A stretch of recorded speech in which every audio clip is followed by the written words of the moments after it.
इसलिए भारतीयों को रसोई की व्यवस्था बनानी चाहिए। किचन से अलग हटो, वो किचकिच का जगह है। शब्दों से बहुत अंतर पड़ जाता है दुनिया में। जिनकी बीवी हैं उनके लिए तलाक है, जिनके वाइफ हैं उनके लिए डिवोर्स है, लेकिन जिनकी धर्म पत्नी है उनके लिए जीवन भर का निर्वाह है। हम सनातन धर्म संस्कृति के मानने वाले लोग हैं। न यहां बीबी है न यहां वाइफ है, यहां धर्म पत्नी है, जानकी की तरह। धर्म पत्नी, धर्म से जिसका रिश्ता है, भोग के लिए नहीं बनाया गया, योग के लिए बनाया गया। हमारे यहां संबंध योग उत्पन्न करते हैं, रोग नहीं, भोग नहीं। इसलिए भारतीय सनातन संस्कृति को जानना बहुत जरूरी है। मेरे प्यारे बच्चों, मेरी माताओं, मेरे बैठे हुए विज्ञ विद्वान श्याम नगर के लोग, नागपुर के लोग, विज्ञता ही सबसे बड़ी चीज है। विज्ञता न होगी, अहंकार में जीते रहोगे। अहंकार में रहने वाले का जीवन में कभी आनंद से भेंट नहीं होता। और याद रखना, इस दुनिया में भगवान अगर किसी को भक्ष लेते, भोजन कर लेते, तो अहंकार को ही खाते हैं। किसी को पढ़ाई का अहंकार, किसी को पता नहीं किस चीज का अहंकार, किसी को सौंदर्य का अहंकार, किसी को विज्ञता का अहंकार। अरे अहंकार शब्द हो गया तो तुम विज्ञ हुए कैसे, तुम ज्ञानी हुए कैसे? या तो करतार रहेगा, या बड़ा सरकार रहेगा, या अहंकार रहेगा। दोनों कैसे रहेंगे? क्या गैर यहां अपनों तक के साये भी न आने पाते हैं। महाराज श्रीमद् भागवत तो छोड़ो, मैं सिर्फ इस गाने की एक लाइन पर 7 दिन बोल सकता हूं। इसी पे क्या गैर यहां अपनों तक के साये भी न आने पाते हैं।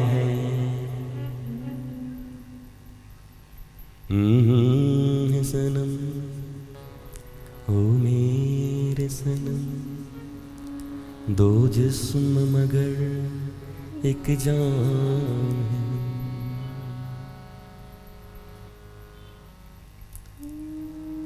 सुनते हैं प्यार की दुनिया में दो दिल मुश्किल से समाते हैं।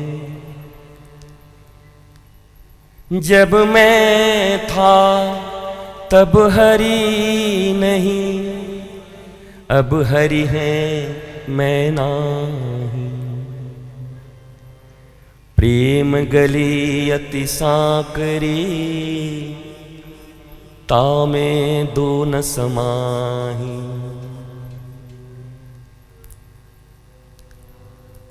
क्या गैर यहाँ? इसने ये कह दिया, उसने वो कह दिया, चाचा ने ये कह दिया, गुरुजी ने ये कह दिया, पत्नी ने ये कह दिया, पति ने वो कह दिया। क्या बेकार की बातें करते हो? क्या गैर यहाँ अपनों तक के साए भी न आने पाते। गैर की तो बात ही छोड़ दो और अपनों की भी बात छोड़ दो। अपनों के साये तक नहीं आते। जहां गोविंद होते हैं वहां सिर्फ वही होते हैं, तुम भी नहीं होते हो।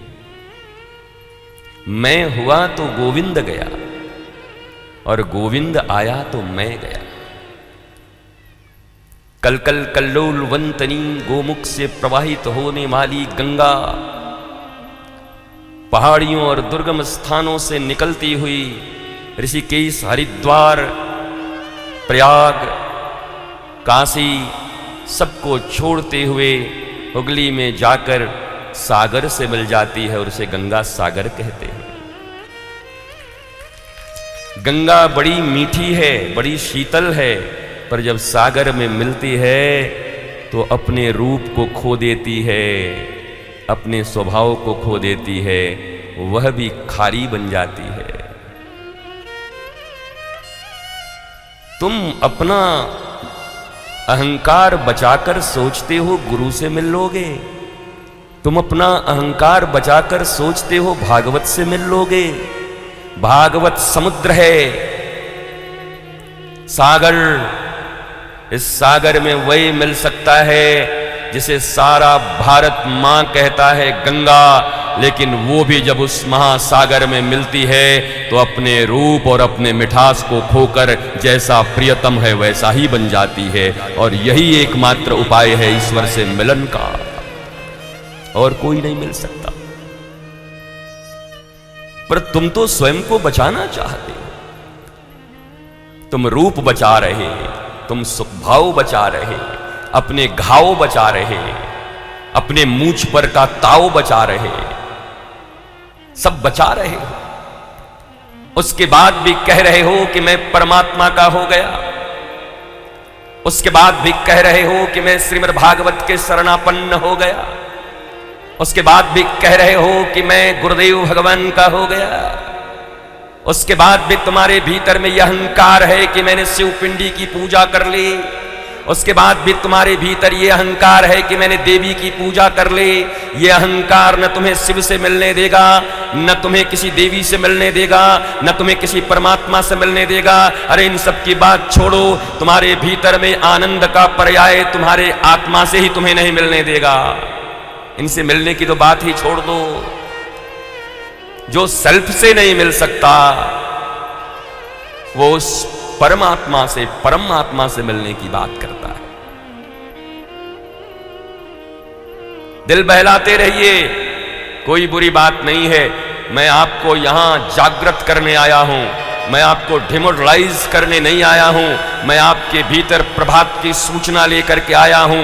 श्रीमद् भागवत का प्रभात हो चुका है, 7 दिवसीय प्रभात का सूर्य निकल चुका है। लेकिन याद रखना, अगर तुमने अपने कानों और अपने बुद्धि, अपने मन और अपने हृदय के गवाक्षों, खिड़कियों और दरवाजों को बंद करके रखा तो सूर्य भी तुम्हारे अंदर में कोई प्रकाश नहीं कर सकता। तुम्हें अपनी खिड़कियों और दरवाजों को खोलना पड़ेगा, तभी ये भागवत रूपी सूर्य तुम्हारे भीतर के अंधकार को मिटाकर तुम्हारे जीवन में आनंद का प्रकाश दे पाएगा।